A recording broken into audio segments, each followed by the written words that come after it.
شروع اللہ کا نام لے کر جو بڑا مہربان نہایت رحم والا ہے۔ حامیم، یہ کتاب رحمان الرحیم کی طرف سے اتری ہے، ایسی کتاب جس کی آیتیں جدا جدا بیان کی گئی ہیں، یعنی قرآن عربی، ان لوگوں کے لیے جو سمجھ رکھتے ہیں، جو بشارت بھی سناتا ہے اور خوف بھی دلاتا ہے، لیکن ان میں سے اکثر نے منہ پھیر لیا اور وہ سنتے ہی نہیں، اور کہنے لگے کہ جس چیز کی طرف تم ہمیں بلاتے ہو اس کی طرف سے ہمارے دل پردوں میں ہیں اور ہمارے کانوں میں بوجھ یعنی بہرا پن ہے، اور ہمارے اور تمہارے درمیان ایک پردہ ہے، تو تم اپنا کام کرو، ہم اپنا کام کرتے ہیں۔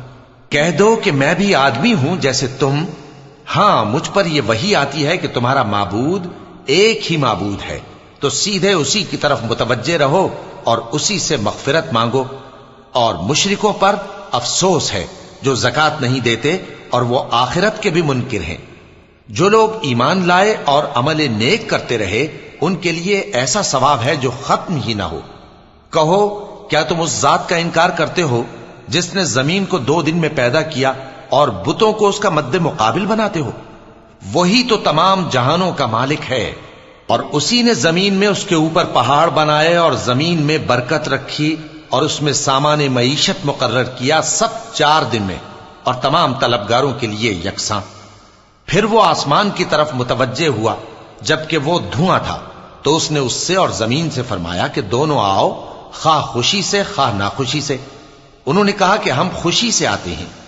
پھر اس نے 2 دن میں 7 آسمان بنائے اور ہر آسمان میں اس کے کام کا حکم بھیجا، اور ہم نے آسمان دنیا کو چراغوں یعنی ستاروں سے سجایا اور شیطانوں سے محفوظ رکھا۔ یہ اسی زبردست باخبر کے مقرر کیے ہوئے اندازے ہیں۔ پھر اگر یہ منہ پھیر لیں تو کہہ دو کہ میں تم کو ایسی چنگھاڑ کے عذاب سے آگاہ کرتا ہوں جیسے عاد اور سمود پر چنگھاڑ کا عذاب آیا تھا، جب ان کے پاس پیغمبر ان کے آگے اور پیچھے سے آئے کہ اللہ کے سوا کسی کی عبادت نہ کرو، تو وہ کہنے لگے کہ اگر ہمارا پروردگار چاہتا تو فرشتے اتار دیتا، سو جو تم دے کر بھیجے گئے ہو ہم اس کو نہیں مانتے۔ اب جو عاد والے تھے وہ ناحق ملک میں تکبر کرنے لگے اور کہنے لگے کہ ہم سے بڑھ کر قوت میں کون ہے؟ کیا انہوں نے نہیں دیکھا کہ اللہ جس نے ان کو پیدا کیا وہ ان سے قوت میں بہت بڑھ کر ہے، اور وہ ہماری آیتوں سے انکار کرتے رہے۔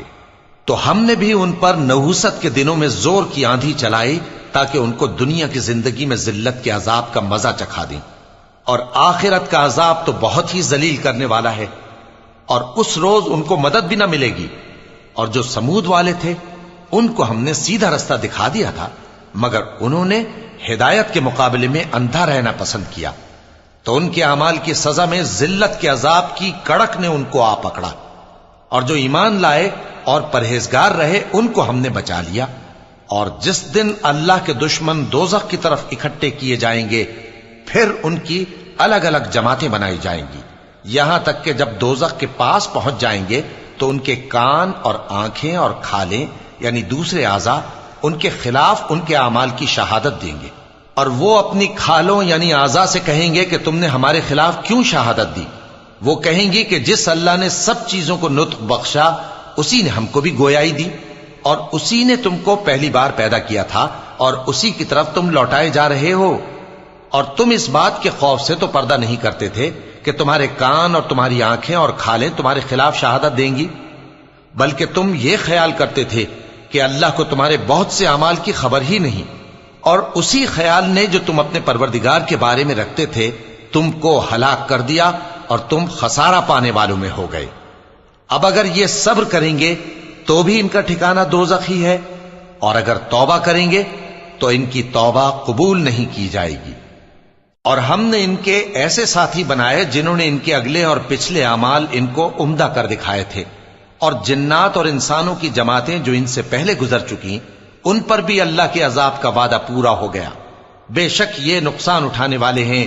اور کافر کہنے لگے کہ اس قرآن کو سنا ہی نہ کرو، اور جب پڑھنے لگے تو شور مچا دیا کرو تاکہ تم غالب رہو۔ سو ہم بھی کافروں کو سخت عذاب کے مزے چکھائیں گے اور ان کے برے اعمال کی جو وہ کرتے تھے سزا دیں گے۔ یہ اللہ کے دشمنوں کا بدلہ ہے یعنی دوزخ، ان کے لیے اسی میں ہمیشہ کا گھر ہے۔ یہ اس کی سزا ہے کہ ہماری آیتوں سے انکار کرتے تھے۔ اور کافر کہیں گے کہ اے ہمارے پروردگار، جنوں اور انسانوں میں سے جن لوگوں نے ہم کو گمراہ کیا تھا ان کو ہمیں دکھا کہ ہم ان کو اپنے پاؤں تلے روند ڈالیں تاکہ وہ سب سے نیچے رہیں۔ جن لوگوں نے کہا کہ ہمارا پروردگار اللہ ہے، پھر وہ اس پر قائم رہے، ان پر فرشتے اتریں گے اور کہیں گے کہ نہ خوف کرو اور نہ غمناک ہو، اور بہشت کی جس کا تم سے وعدہ کیا جاتا ہے خوشی مناؤ۔ ہم دنیا کی زندگی میں بھی تمہارے دوست تھے اور آخرت میں بھی تمہارے رفیق ہیں، اور وہاں جس نعمت کو تمہارا جی چاہے گا تم کو ملے گی، اور جو چیز طلب کرو گے تمہارے لیے موجود ہوگی۔ یہ بخشنے والے مہربان کی طرف سے مہمانی ہے۔ اور اس شخص سے بڑھ کر بات کا اچھا کون ہو سکتا ہے جو اللہ کی طرف بلائے اور عمل نیک کرے اور کہے کہ میں مسلمان ہوں۔ اور بھلائی اور برائی برابر نہیں ہو سکتی، تو سخت کلامی کا ایسے طریق سے جواب دو جو بہت اچھا ہو۔ ایسا کرنے سے تم دیکھو گے کہ جس میں اور تم میں دشمنی تھی وہ تمہارا گرم جوش دوست ہے، اور یہ بات انہی لوگوں کو حاصل ہوتی ہے جو برداشت کرنے والے ہیں، اور انہی کو نصیب ہوتی ہے جو بڑے صاحب نصیب ہیں۔ اور اگر تمہیں شیطان کی جانب سے کوئی وسوسہ پیدا ہو تو اللہ کی پناہ مانگ لیا کرو، بے شک وہ سنتا ہے، جانتا ہے۔ اور رات اور دن اور سورج اور چاند اس کی نشانیوں میں سے ہیں۔ تم لوگ نہ تو سورج کو سجدہ کرو اور نہ چاند کو، بلکہ اللہ ہی کو سجدہ کرو جس نے ان چیزوں کو پیدا کیا ہے، اگر تم کو اس کی عبادت منظور ہے۔ پھر اگر یہ لوگ سرکشی کریں تو اللہ بھی ان سے بے نیاز ہے، کیونکہ جو فرشتے تمہارے پروردگار کے پاس ہیں وہ رات دن اس کی تسبیح کرتے رہتے ہیں اور کبھی تھکتے ہی نہیں۔ چونکہ آیت سجدہ تلاوت کی گئی ہے لہذا سامعین پر سجدہ واجب ہے۔ اور اے بندے، یہ اسی کی قدرت کے نمونے ہیں کہ تو زمین کو دبی ہوئی یعنی خشک دیکھتا ہے، پھر جب ہم اس پر پانی برسا دیتے ہیں تو وہ شاداب ہو جاتی اور پھولنے لگتی ہے۔ بے شک وہ جس نے زمین کو زندہ کیا وہی مردوں کو زندہ کرنے والا ہے، بے شک وہ ہر چیز پر قادر ہے۔ بے شک جو لوگ ہمارے احکام سے انحراف کرتے ہیں وہ ہم سے پوشیدہ نہیں ہے۔ بھلا جو شخص دوزخ میں ڈالا جائے وہ بہتر ہے یا وہ جو قیامت کے دن بے خوف ہو کر آئے؟ تو خیر، جو چاہو سو کر لو، جو کچھ تم کرتے ہو وہ اس کو دیکھ رہا ہے۔ جن لوگوں نے نصیحت کو نہ مانا جب وہ ان کے پاس آئی، حالانکہ یہ تو ایک عالی رتبہ کتاب ہے، اس میں جھوٹ کا دخل نہ آگے سے ہو سکتا ہے نہ پیچھے سے۔ یہ کتاب حکمت والے، خوبیوں والے کی اتاری ہوئی ہے۔ اے پیغمبر، تم سے وہی باتیں کہی جاتی ہیں جو تم سے پہلے پیغمبروں سے بھی کہی گئی تھیں۔ بے شک تمہارا پروردگار بخش دینے والا بھی ہے اور عذاب علیم دینے والا بھی۔ اور اگر ہم اس قرآن کو غیر عربی زبان میں نازل کرتے تو یہ لوگ کہتے کہ اس کی آیتیں ہماری زبان میں کیوں کھول کر بیان نہیں کی گئیں؟ کیا خوب کہ قرآن تو عجمی اور مخاطب عربی۔ کہہ دو کہ جو ایمان لاتے ہیں ان کے لیے یہ ہدایت اور شفا ہے، اور جو ایمان نہیں لاتے ان کے کانوں میں گرانی یعنی بہراپن ہے، اور یہ ان کے اندھے پن کا باعث ہے۔ ان کو گویا دور کی جگہ سے آواز دی جاتی ہے۔ اور ہم نے موسیٰ کو کتاب دی، پھر اس میں اختلاف کیا گیا، اور اگر تمہارے پروردگار کی طرف سے ایک بات پہلے نہ ٹھہر چکی ہوتی تو ان میں فیصلہ کر دیا جاتا۔ اور یہ اس قرآن کی طرف سے بڑے بھاری شک میں پڑے ہیں۔ جو نیک کام کرے گا تو اپنے لیے، اور جو برے کام کرے گا تو ان کا ضرر اسی کو ہوگا، اور تمہارا پروردگار بندوں پر ظلم کرنے والا نہیں۔ قیامت کے علم کا حوالہ اسی کی طرف دیا جاتا ہے، یعنی قیامت کا علم اسی کو ہے۔ اور نہ تو پھل غلافوں سے نکلتے ہیں اور نہ کوئی مادہ حاملہ ہوتی ہے اور نہ جنتی ہے مگر اس کے علم سے۔ اور جس دن وہ ان کو پکارے گا اور کہے گا کہ میرے شریک کہاں ہیں، تو وہ کہیں گے کہ ہم تجھ سے عرض کرتے ہیں کہ ہم میں سے کسی کو ان کی خبر ہی نہیں۔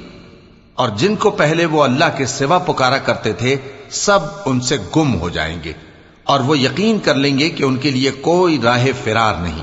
انسان بھلائی کی دعائیں کرتا کرتا تو تھکتا نہیں، اور اگر اس کو تکلیف پہنچ جاتی ہے تو نا امید ہو جاتا ہے، آس توڑ بیٹھتا ہے۔ اور اگر تکلیف پہنچنے کے بعد ہم اس کو اپنی رحمت کا مزہ چکھاتے ہیں تو کہتا ہے کہ یہ تو میرا حق تھا، اور میں نہیں خیال کرتا کہ قیامت برپا ہو۔ اور اگر قیامت سچ مچ ہو بھی اور میں اپنے پروردگار کی طرف لوٹایا بھی جاؤں تو میرے لیے اس کے ہاں بھی خوشحالی ہوگی۔ پس کافر جو کچھ کیا کرتے ہیں وہ ہم ضرور ان کو جتائیں گے اور ان کو سخت عذاب کا مزہ چکھائیں گے۔ اور جب ہم انسان کو نعمتوں سے نوازتے ہیں تو وہ منہ موڑ لیتا ہے اور پہلو پھیر کر چل دیتا ہے، اور جب اس کو تکلیف پہنچتی ہے تو لمبی چوڑی دعائیں کرنے لگتا ہے۔ کہو کہ بھلا دیکھو تو اگر یہ قرآن اللہ کی طرف سے ہو پھر بھی تم اس سے انکار کرو تو اس سے بڑھ کر کون گمراہ ہے جو حق کی مخالفت میں دور نکل گیا ہو۔ ہم ان قریب ان کو اطراف عالم میں بھی اور خود ان کی ذات میں بھی اپنی نشانیاں دکھائیں گے، یہاں تک کہ ان پر ظاہر ہو جائے گا کہ قرآن حق ہے۔ کیا تم کو یہ کافی نہیں کہ تمہارا پروردگار ہر چیز سے خبردار ہے؟